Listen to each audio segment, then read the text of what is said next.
अक्सर हम विंटर में गाजर का हलवा या फिर गाजर की खीर बनाते ही रहते हैं, लेकिन मैं आज आप लोगों के सामने गाजर की बर्फ़ी की रेसिपी शेयर करूंगी, जिसे आप बहुत ही आसानी से और बहुत कम इंग्रेडिएंट्स में बना के तैयार कर सकते हैं।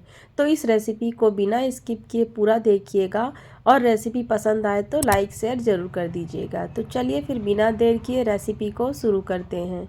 इस रेसिपी को बनाने के लिए मैंने यहाँ पर 1 केजी गाजर ले लिया है और गाजर का इस्तेमाल मैंने लाल वाले का ही किया है। और इसके नीचे वाले पोर्शन को पहले हम नाइफ से कट करके हटा लेंगे और इस तरीके से हम इसका ऊपर वाला छिलका छील के हटा लेंगे।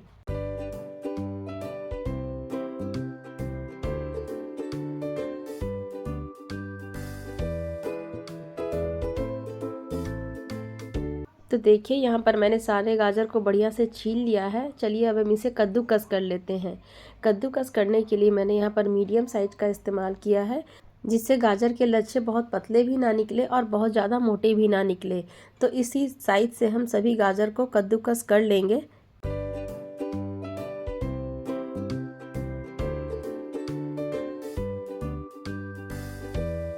तो यहाँ पर आप देख सकते हैं कुछ इस तरीके के लच्छे हमें चाहिए बर्फ़ी के लिए। और सेम इसी तरीके से बाकी के कद्दूकस मैंने इस तरीके से कर लिया है। देख सकते हैं कितना बढ़िया इसका कलर दिख रहा है और एकदम इसी तरीके का कुछ कद्दूकस किया हुआ गाजर हमें चाहिए था। तो चलिए हमारा गाजर तो कद्दूकस हो गया है। अब हम एक पैन में 1 लीटर दूध गर्म करेंगे। यहाँ पर मैंने 1 केजी गाजर लिया था, इसलिए मैंने यहाँ पर 1 केजी दूध का इस्तेमाल किया है। यहाँ पर आप बर्फ़ी के लिए एकदम इसी रेशियो का इस्तेमाल कीजिएगा। देखिएगा आपकी बर्फ़ी कितनी बढ़िया बनके तैयार होगी। जैसे जैसे मैंने यहाँ पर स्टेप्स फॉलो किए हैं, आप उस स्टेप को फॉलो कीजिएगा। इसी समय दूध में हम आधा कप चीनी डाल देंगे। चीनी आप चाहे तो थोड़ा बढ़ा सकते हैं या फिर कम भी कर सकते हैं। इसके बाद मैंने यहाँ पर डाला है इलायची पाउडर आधा चम्मच। इलायची पाउडर आप यहाँ पर फ्रेश कुटा वाला ही इस्तेमाल कीजिएगा, इससे इसका फ्लेवर बहुत ही बढ़िया हो जाता है। और अब हम इसे उबाल लेंगे।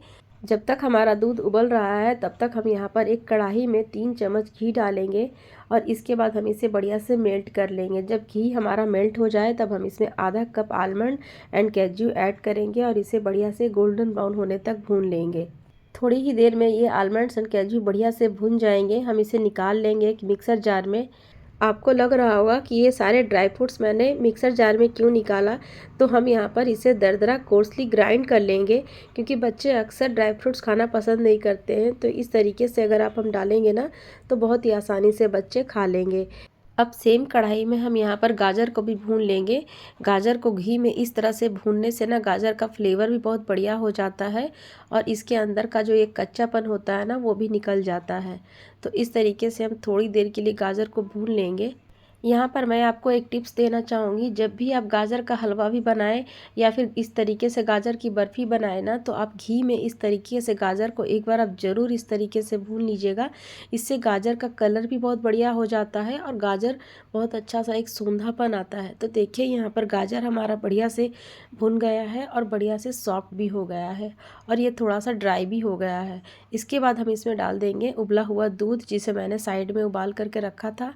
यहाँ पर हम पूरा का पूरा 1 केजी दूध एक साथ इसमें डाल देंगे और इसके बाद इसे हम अच्छे से मिक्स कर लेंगे। इन सबको अच्छे से मिक्स करने के बाद हम इसे अच्छे से चलाते हुए इसे तब तक हम पकाएंगे जब तक कि इसका मिक्सचर थोड़ा गाढ़ा ना हो जाए।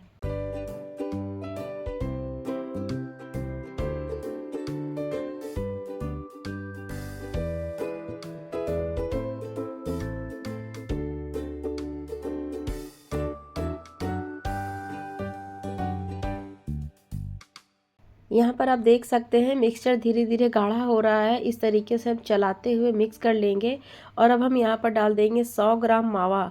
यहाँ पर आप मावा की जगह चाहे तो आप फ्रेश क्रीम का भी इस्तेमाल कर सकते हैं या फिर आप घर में जमी छाली का भी इस्तेमाल कर सकते हैं। जो दूध के ऊपर में जम जाती है ना, वही छाली का इस्तेमाल आप चाहे तो यहाँ पर कर सकते हैं या फिर इस तरीके से मेरी तरह मावा का भी इस्तेमाल कर सकते हैं। तो मैंने यहाँ पर 1 किलो गाजर में 100 ग्राम मावा का इस्तेमाल किया है और अब इसे हम अच्छे से मिक्स कर लेंगे।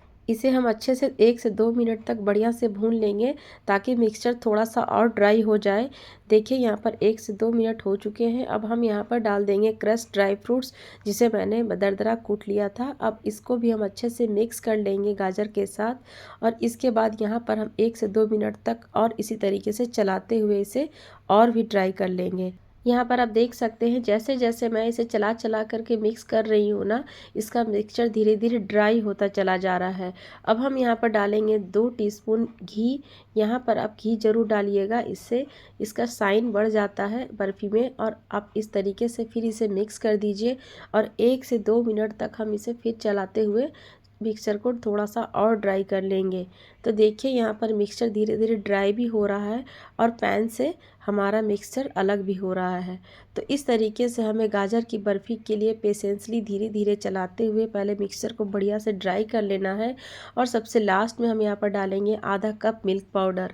मिल्क पाउडर आप चाहो तो डाल सकते हो या फिर आप चाहे तो इसे स्किप भी कर सकते हैं, लेकिन मिल्क पाउडर डालने से ना इसमें एक बहुत ही बढ़िया क्रीमी टेक्सचर भी हो जाता है और इसका स्वाद भी काफ़ी बढ़ जाता है। तो इस तरीके से मैंने यहाँ पर आधा कप मिल्क पाउडर ऐड कर दिया है और अब इसे अच्छे से थोड़ी देर इस तरीके से चलाते हुए भून लेंगे। और देखिएगा धीरे धीरे तले पर से हमारा ये मिक्सचर छूटता चला जाएगा और हमें इसे तब तक इस तरीके से भूनना है जब तक कि हमारा पैन छोड़ ना दे। बर्फ़ी को सेट करने के लिए मैंने यहाँ पर एक प्लेट में थोड़ा सा घी डाल दिया है और इसके चारों तरफ हम कुछ इस तरीके से स्प्रेड कर देंगे ताकि बर्फ़ी हमारी बढ़िया से सेट हो जाए। तो देखिए मैंने यहाँ पर चारों तरफ से घी को बढ़िया से थाली में लगा दिया है और अब हम यहाँ पर गाजर के मिक्सचर को प्लेट में डाल देंगे और चारों तरफ से इसे अच्छे से फैला देंगे।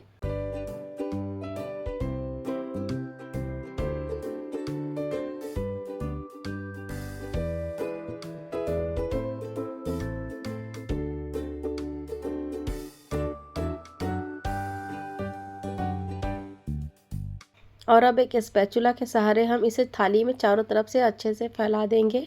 एक चम्मच के सतह पे हम थोड़ा सा घी लगा करके चारों तरफ से इसे अच्छे से चिकना कर लेंगे। तो देखिए यहाँ पर कितना बढ़िया से सारा हमारा अच्छे से प्लेन हो चुका है। अब हम यहाँ पर कुछ मनपसंद ड्राई फ्रूट्स इसमें ऐड करेंगे। तो मैंने यहाँ पर काजू और आलमंड्स को थोड़ा सा दरदरा इस तरीके से फैला दिया है चारों तरफ। आप अपने मनपसंद का कोई भी ड्राई फ्रूट्स यहाँ पर इस्तेमाल कर सकते हैं। तो देखिए इस तरीके से हम इसके ऊपर में डाल देंगे और अब इसे हम थोड़ा सा चम्मच से हल्का हल्का दबाते हुए इसे अच्छे से सेट कर देंगे।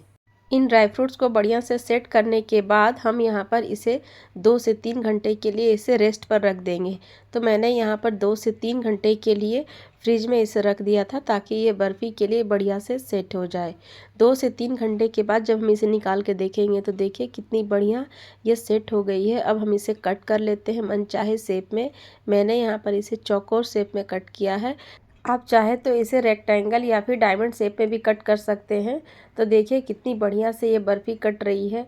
आप भी कुछ इस तरीके से इस बर्फ़ी की रेसिपी को ट्राई कीजिएगा, इसी तरीके से जिस तरीके से मैंने स्टेप बाय स्टेप इस रेसिपी में फ़ॉलो किया है। और अगर आप गाजर की बर्फ़ी पहली बार भी बना रहे हो ना, तो आप मेरे तरीके से इसे ट्राई कीजिएगा। आपका एक बार में ही परफेक्ट गाजर की बर्फ़ी बन करके तैयार हो जाएगा।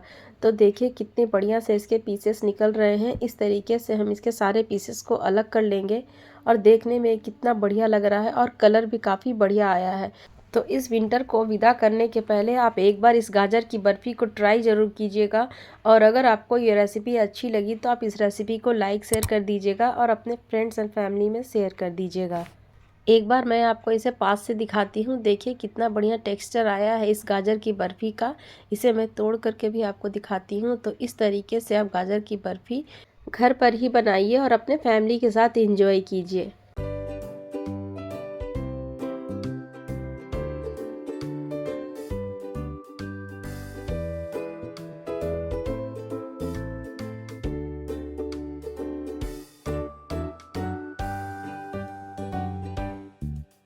और इस रेसिपी के अलावा अगर किसी और रेसिपी की क्वायरीज़ है तो आप मुझे बता सकते हैं, मैं उस रेसिपी को ज़रूर शेयर करूँगी।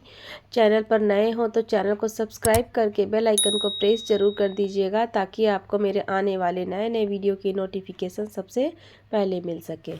मैं रिंकू मिलती हूँ एक ऐसी आसान सी रेसिपी के साथ। तब तक के लिए thanks for watching. Take care. Bye bye.